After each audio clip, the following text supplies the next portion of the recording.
How to connect a custom domain in Odoo. Hey guys, in today's video, I will show you how to connect a custom domain in Odoo. Let's get started. First, go to Odoo and log into your account.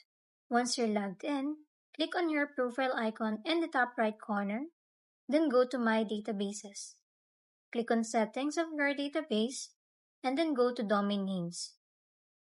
Click on Use My Own Domain, since we already have a domain registered. I'm going to connect knowledgecrafthub.com, but you can use any domain that you've registered with any domain registration company.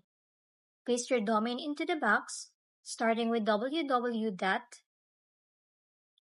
After that, follow the operation Odoo will give you. After following the operations Odoo gave you, you can now click Verify. Just a reminder that it might take a few minutes. Just be patient and follow the steps exactly. Once it's verified, click Confirm, and that's it. Your domain is now connected. If this video helped you, don't forget to like and subscribe for more helpful tutorials.